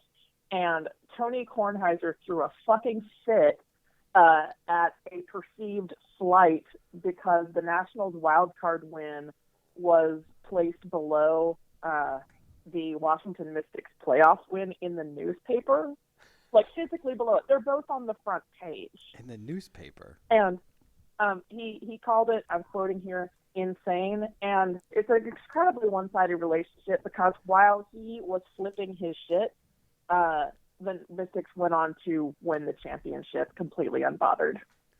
Oh man, it's like I don't even know what a who sees a newspaper anymore. Not even Tony Kornheiser Who seeing a newspaper. Who cares? Yeah. I mean, at most they're going out like once a week. Yeah. No, I see the Daily. The Daily's still around. Sure. But also they're both on the front page. This is like it was. Even for an old dude, it was a swing and a miss. I mean, we live near Michigan State, so like we get disrespect as a whole another level of finding things to be upset about and like taking it to major. I think today they were upset that both Michigan and Notre Dame are going to get presidential debates. And Michigan State's like, why is that a good thing? Why do I want that in my city? We don't. Why do you want that? No, none of us want this. No, my comment was I want them to switch around with the hockey championship, the hockey regionals. Like you can't. And it's in the fall too. You want your. It's the week of Michigan State. Spiking that much? There's going to be like a solid week where I'm not going to be able to leave the house wearing either blue or red. Oh, it's awful. It's gonna be like you know how people react to Jane's Twitter bio that says "Go Blue." It's gonna be like that. Yes, that's one of my. Man, actually, I'm changing that. Can I make that my number one? Sure. A little bit of a spoiler alert. God. My number 2 is Okay. George R.R. Martin versus fans of his books. People are. God, what do you do now? He Okay, didn't- wait, I he didn't hear didn't about do this. anything. What That's the happened point. now? That's the point. So everybody is desperate for this man to finish his books before he dies, and George R.R. Martin is just like, I got a jet ski. I don't care. I like that everyone. I like that we are comfortable enough now with our public relationship with this man. For everyone to just be telling him like we're all of his aunties. Hey, you're gonna die before you finish that, Sonny. Yes, come on. We the clock is ticking, George. Come on, let's get on the horse. Write about some soup. Well, now especially, I mean, people were cool for a while because, like, oh, we're hearing the story anyway from the Right, show. and now that's not and now we're like, at all fix acceptable. this, George, fix I it. want to hear the story that wasn't written by two dudes in lilac button-downs who had to spend 11 minutes after every episode explaining, okay, what we meant by the TV episode we were just in total control of was. Yeah. So, Seth, you're number 1. Michigan, Ohio State.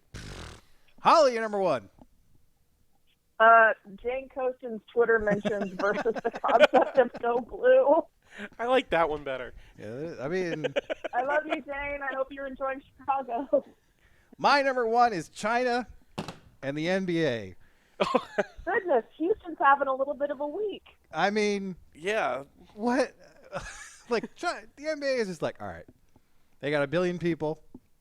We're going to make some money off of them. And now it's just like, now we're kowtowing to foreign governments. Like, Did the South Park episode come before or after the NBA got involved in this whole China thing?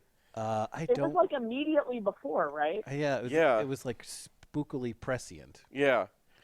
So like, just a situation where you're like, oh, we'll have a business relationship, and then and then you're like being thought crimed out of existence. Unless, I mean, I don't have a ton of sympathy for Adam Silver in a situation because he made his own bed, but a little bit because it's just like, oh, I didn't really anticipate that. A basketball thing would be. I think he's playing it wrong because his main audience is in the United States, and all you have to do is like stand up to China and be like, "No, screw you. Hong Kong should be free." And then trying to have it both ways. Yeah, because they're running it like a business. You can just yeah. They're running it like the NCAA would run it. Oh. All right, Holly. Good luck. Callback. Good luck with the Banner Society. I hope you guys invent new forms of communication that you can shit post about college football in. Listen, I'll tell you one last thing. Do you know why we do the conference call in the first place? No. This is at the end of the podcast. They won't find it.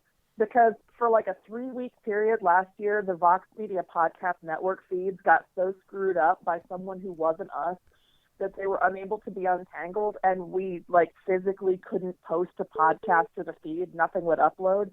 And we just said, what if we just called everyone individually? And Brian said, what if we called everybody at once? And we're like, yeah, people could just put down on their calendar, oh, I'm in a conference call. Somebody walks by, you're using Zoom. It's the perfect cover. So that was some adversity that we overcame in our own lives to become the business idiots that we are today. All right. Well, good luck and continue packing out weird places tangentially related to college football games. All right. Thanks, guys. Yeah. Thanks, Holly. All right. We'll take a break, come back, talk some Illinois. The University of Michigan was the place we all came together. It's where we pursued our curiosities and where we rallied around things that really mattered. The Alumni Association has now made it possible for you to reconnect with your fellow Wolverines around endless topics within alumni online communities. It's where you can join in the discussion or start your own on any subject from your career, identity, hobbies, or interests. Go to umalumni.com/communities and keep the conversation going. In southeastern Michigan, the yearly cost for a nursing home averages $90,000. It doesn't have to, though. Reed McCarthy founded Ann Arbor Elder Law after handling a tricky situation for his own family. Years of experience later, his boutique firm works with clients across Southeast Michigan, dealing with Medicaid planning, long-term care, and tax, disability, and family law, not to mention family dynamics. If you have a family member who may need that level of care, or if you're ready to start your own estate plan, Reed can give you a plan for the future. Visit AnnArborElderLaw.com or call 734-945-9693. That's 734-945-9693. Let me just tell you a couple things to keep in your mind while you're out there. When we take the field, we're going to win. We've got big goals. We've got big ideas. We've got to win this game, and there is no game on the remainder of our schedule more important than the one you're going down to the tunnel to play today. Now let's go. Let's go. Underground Printing is proud to present the Bow Store. Visit us at our new location at 333 South Main or online at www.bow.team.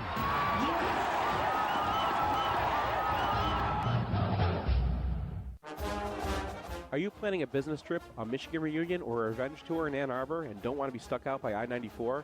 Look no further than the Residence Inn Ann Arbor downtown.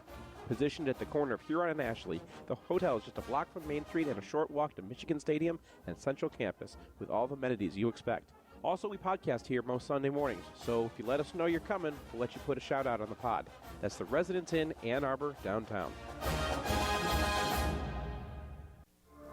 Passion for e-commerce. Sell stuff online. Security. Performance. Conversion. Beautiful user experiences. Belle experience utilisateur. Monthly marketing. PPC SEO. Make your user a customer. Conversion. Eau de Parfum for online retailers. Love your website. Let Human Element show you how. Available at human-element.com and fine department stores, not fine department stores. You might be investing on your own or working with another advisor, but how would you grade your results? I'm Nick Hopwood, CFP founder and president, Peak Wealth Management, in Plymouth. For over 20 years, we've been working with institutional strategists, putting together low-cost portfolios which match your risk tolerance. If you have over $500,000 in your portfolio, you should consider a second opinion. You can connect with us online and schedule an appointment at peakwm.com. Peak Wealth Management. Retire with confidence.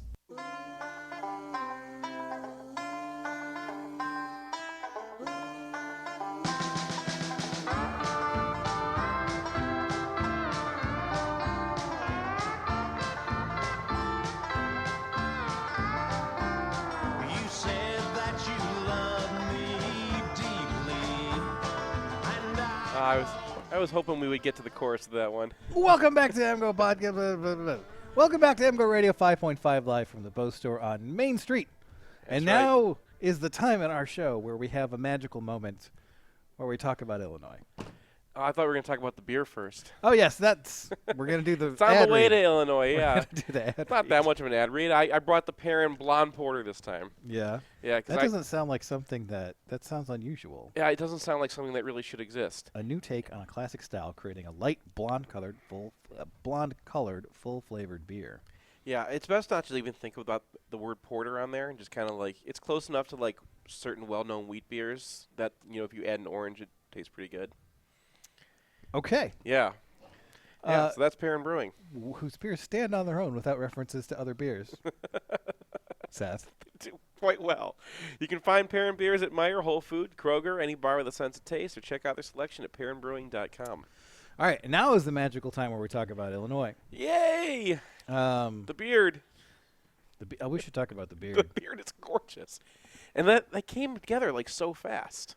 Well, he's been growing it for a couple years, but he showed up at Big Ten Media Days and he had like the full Santa this time around. Right. People were like, damn. But also like he's gotten rid of the last bits of like gray and black in the middle, so now you just have this like the black is only in certain corners now. I wish I could get a beard that like. I mean, doesn't everybody like if you could do like the thing that makes me upset is that Lovie Smith could always have done this. Right.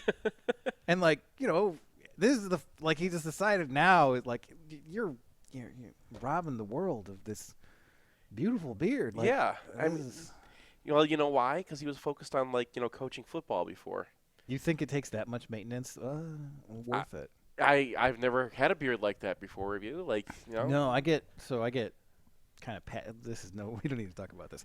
I get patchy at the sides, so like it's because of the long hair. It's okay, but like if I had short hair, I would max out at a goatee. Yeah. So obviously not a problem for you. You're very hirsute. Yes, I've been bearded since college, actually. Indeed. Yeah, but I mean, I can't. I wouldn't grow it that long. It would just get like all, tangly. Yeah, mine goes everywhere. Yeah, I don't know how he manages that. Maybe he has like an analyst who's like a beard analyst. I mean, they did get to add staff this year, and he made some like strange choices in that. So maybe one of them is just like a beard guy. Anyway, Illinois does play football. Of a sort. I mean, they're going to beat. They're favored by 2 touchdowns against Rutgers, but I don't know if that was before they lost their quarterback. Right. Well, so Brandon Peters transfers to Illinois. Looks decent in context. He looked like Brandon Peters. I don't even know if we know what Brandon Peters looks like. He's accurate for a couple throws, then gets hit, and then is very inaccurate. Anyway, he has an 8-yard run where he lands pretty hard on his head, leaves the game with concussion issues, a little bit wobbly. Doesn't seem like he'll be back.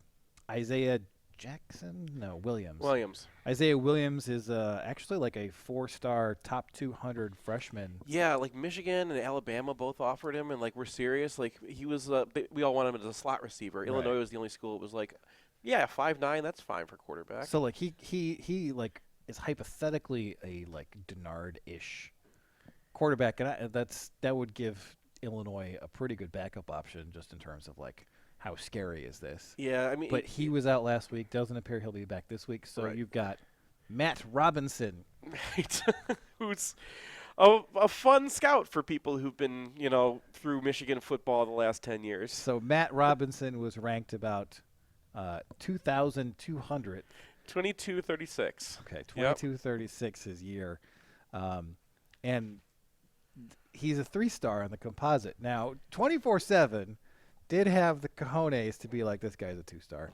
He's ranked behind a guy going to Bethune-Cookman. Right, but that's a 2-star. On their rankings, he's a 2-star. On the composite, 3-star. There are no more 2-stars. No, they don't Doesn't exist. happen. No. It's messed up my system because I used to average them out, and like Brandon Engelman was a 3-star or 2-star, and he was like probably like the 900th recruit or something like that. Kind of deservedly so, right? Right. Anyway. Yeah. The reason we bring this up is because Matt Robinson, I mean, you look at him, and it's not a surprise that he was rated about 2,200. He's a 3-star on the legs and a 2-star in the arm, maybe. Like if you're watching him throw, then you're thinking like even on the 247 composite he's a 2-star. The incredibly detailed weekly breakdown of Illinois football that happens for some reason is it Illinois Football Breakdown? Yeah. He's on YouTube, he's on Twitter. I learned a lot about Illinois football from following this guy. You picked this out in the FFFF where they bring him in. They bring in Robinson, and he tries to throw an out, and it's just and this guy posts like a picture of the duck for duck gun, right. and like does the duck hunt sound. There wasn't the sniggering dog. I think there needed to be a sniggering dog. Right. But this is a fan base that is fairly impervious to despair. I mean, they were up there with like Detroit Lions fandom, and like we have not had things to cheer about in our lifetimes. This feels like despair. Yeah, I mean, that is. Oh God, some of the throws this guy had. It wasn't just like a Russell Bellamy duck. It was a Russell Bellamy duck that like misses by like 5 yards over the guy's head. Yeah, I compared him to Ryan Brand, the 8th string Maryland quarterback who looked like an 8th grader running away from. But Brand actually had a bit of a whippy arm. And this guy is. Yeah, Brand is a guy who would like see starting for Air Force at one point, and this guy. He was at Air Force. Yeah, this guy. The other thing is he does not like pockets. Like he gets in a pocket and he's just gonna like exit that as quickly as he possibly can, no matter what it looks like. So. Well, so in that context, Illinois isn't going to be able to do much of anything against Michigan's defense unless Reggie Corbin he doesn't need a dusts gap. like 4 guys. He doesn't need a gap. You just see I clipped 2 plays where like there was no gap. He just scooted between 2 defenders, like 2 linemen who like were almost shoulder to shoulder, and like he's gone. And he's a guy who averaged 8.5 yards a carry last year on 128 carries. So that's a pretty healthy margin. And he's ripping off 80-yarders against Wisconsin and 79-yarders against Penn State. Very much a home run hitter. Very much supported by the fact that A.J. Bush ran for 800 yards a year ago. Yeah, and the offense is designed in order to like get him through 3 or 4 times. That's the idea. Like they'll take a whole bunch of losses because if you can get him out in the open, you can get 6 points out of that. So this would be an offense that emphasizes what? Not letting that guy out of the box under any circumstances that would whatsoever. Be what the defense does. The offense is emphasizing what? Is it speed? Space? Don't even. Man, I made T-shirts for everybody this year. People wear them to games, and I'm like, hey, I made that T-shirt. Well, I mentioned this, I think, on the WTK podcast, but this is about the 3rd straight year where the thing that Michigan is talking about all offseason completely fails to materialize. Last year it was the RPOs. I forget what was the year before that. It was probably a defensive tackle. Probably the offensive It was probably line. Mike Dwumfor. Oh, no, they brought in Greg Fry, and Greg Fry was Oh, everything yeah. So just the anyway, that's just a complaint that I have that has no relevance to Illinois specifically, so we're just going to move on. So you know who their offensive coordinator is Rod Smith. Yeah, Rich Rod Smith, I call him. And like he's like done a decent job given the stuff that he's got to work with. He's running Rich Rod's offense, some of the new things. They got a lot of RPOs in there. Yeah, I mean like a version of it, right? Yeah. So the thing about the fact that they've lost Bush is so you've had Corbin lose 2 yards of carry off his average, still at 6.6, which is pretty impressive. Right. And like got just under 5 against Minnesota, despite the fact that a large portion of that game they were 3rd-string quarterback time. Yeah, I mean he's the only guy who can move anything, and he's not the kind of guy who's going to be out there for 40 carries. Right. So. Well, their 2nd-string back is actually doing pretty well on kickoffs and has been productive. He doesn't know how to find he doesn't have Corbin's vision at all. He's just a fast guy. He's not Corbin, but he's been productive. Yeah, he's a good kick returner too. I mean, this team is like Dre Brown is like the epitome of the thing that we bang the drum about constantly with this ground game, right? Right. When you have a coherent, frequent quarterback run game, it opens everything else up.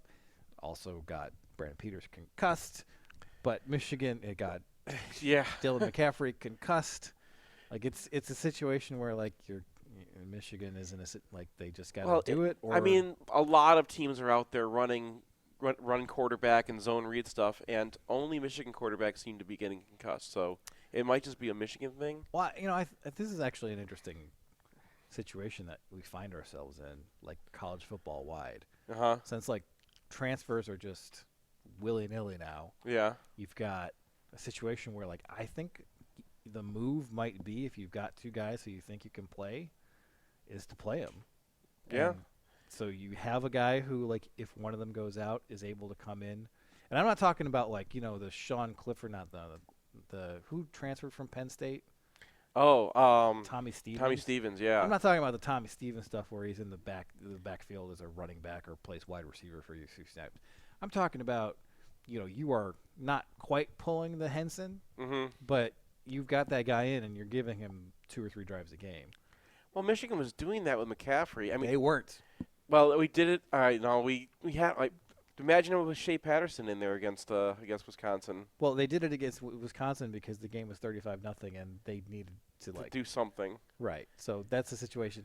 That's not a competitive game where you're bringing a guy in and you're like, all right, go get us some points. Right. So I feel like, if you want guys to stick around and not transfer, you gotta start. I mean, I think quarterbacks are going to start figuring out that like guys get injured and you get opportunities in places. So they're not. They're not going to figure that out. Well, like the reins just came off. Like Justin Fields can be like, oh, I'm behind Jake Fromm for a couple of years. I'm just going to leave. Right, so that they're going to do that. So, like, you got to – I feel like if the wise move going forward is to have a quarterback platoon. And you can have a guy who's favored and gets the crunch time stuff. Yeah. But if I mean, the downside to like not having a good backup is pretty tough when you're in a situation where a lot of quarterbacks are running the ball a lot and they're exposing themselves to a lot of hits. But anyway, Yeah. back to Illinois. They're I like their right tackle a lot, Alex Palczewski. We need ace for that one. I even tried reading the thing and I couldn't get it right. So he's very proud to be Polish. They bring back 3 starters on the offensive line. Mm-hmm. They brought in a grad transfer from Alabama who you think sucks. No, he's not a good fit for them. I mean, if he was on Alabama, he would be like just another one of those great big Alabama guys who lean on you and shove you over. But this is a very like lateral outside zone team that's trying to like reach guys and like. But yeah, the situation on their offensive line is surprisingly good. Yeah. And it's been surprisingly good for a few years now, given the state of their overall program. Yeah, I mean, they sent a guy to the NFL last year and replaced him with the Bama guy, and everyone else has pretty much been churning through the program or planning to come up for a while. So even though this looks like a game that's probably not going to be very competitive, there's stuff that Michigan can pick up, like you as a fan can read into if Michigan is able to shut down Corbin, if Mike Dwumfor is able to have a good day. That's something that means something. Yeah, and Rod Smith knows what he's doing too. So this is going to be a good proxy for some of the spread offenses that we might see along the line. Right. Last couple things on the Illinois offense. Ricky Smalling is stone hands. He's amazing though because he gets so many targets. Like he's got a third of their targets. A third of the targets, and I think it's a lot more if you like don't include like.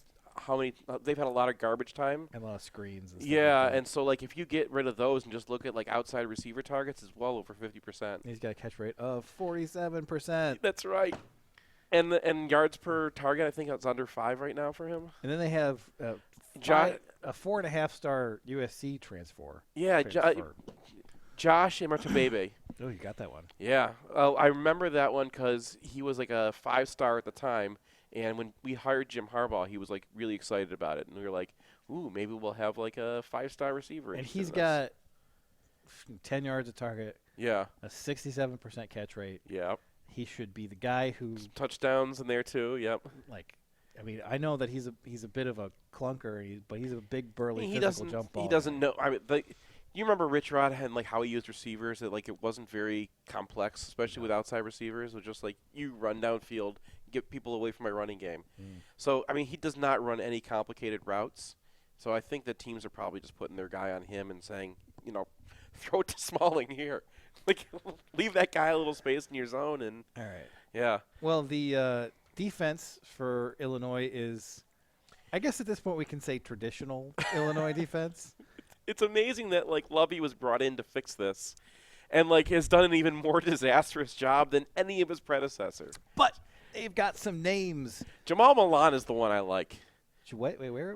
I want to start with this defensive tackle because no one talks about him, and he's definitely the best player on their defense. I didn't even mention him in the preview. He is their 3-tech, and he splits double teams. He gets the backfield. He's like a poorer man's Mo Hurst.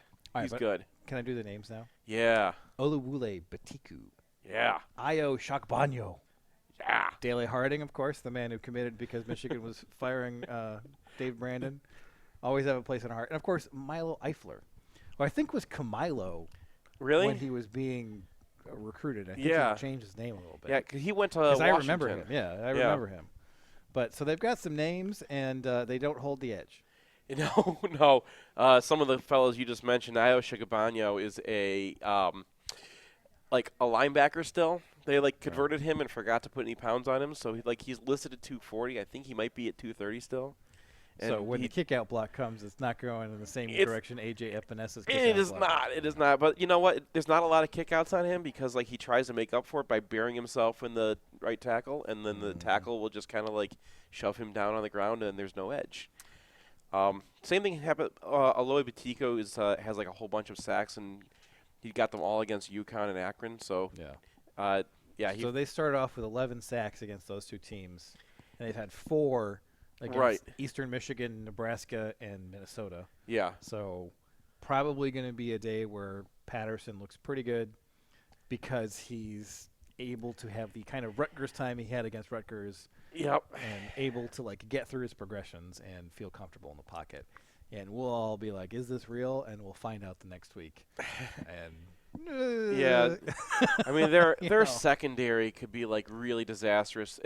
I don't want to compare to certain Michigan secondaries of history, but like they have one guy that they really would like at corner and safety, and they kind of just have him at safety because where else are you gonna put him? And then everyone else is like being pulled off the field every once in a while to like remind him, you need to take the angle towards the player, not like 3 yards behind him. Yeah, they so started a true freshman at cornerback. They started off the year pretty much clunking the run games of the first two teams they played, which is Akron and UConn. Yes, which are two of the worst running games like in history. A little bit of a warning sign. Eastern Michigan gets above 4 yards a carry, 160 yards. And then they get absolutely hand-blasted by both Nebraska and Minnesota, both of whom go over 330 yards on the ground. And Minnesota could have had a lot more. It was a rainy day, and like there were guys like in the open field who slipped and fell or dropped a pass. Like Minnesota could have just scored every single drive on this play. And the crazy thing is that Minnesota, they scored 40 points in that game.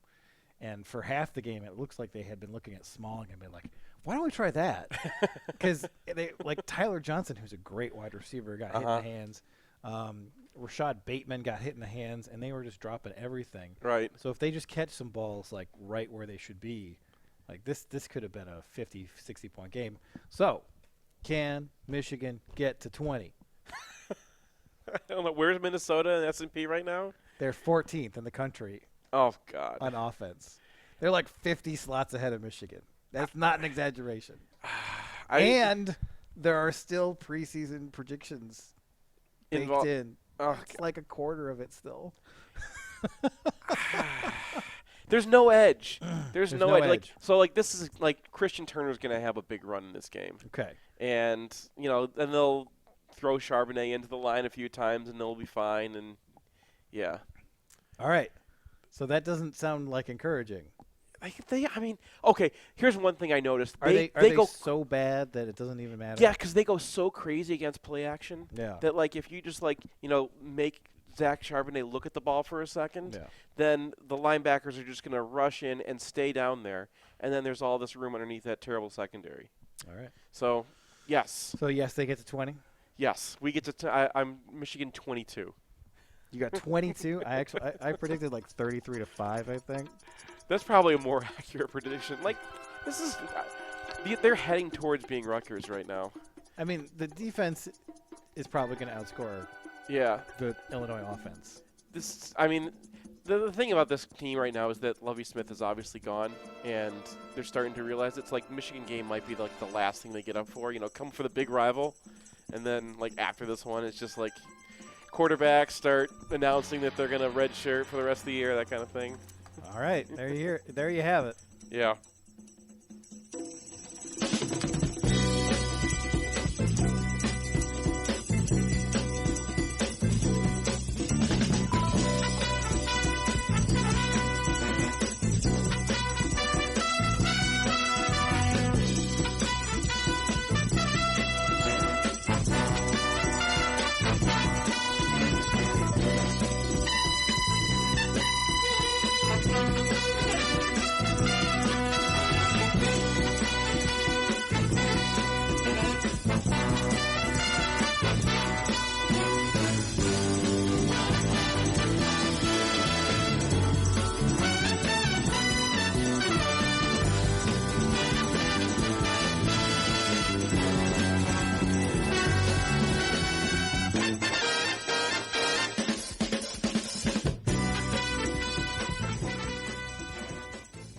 Who's got it better than us? Nobody!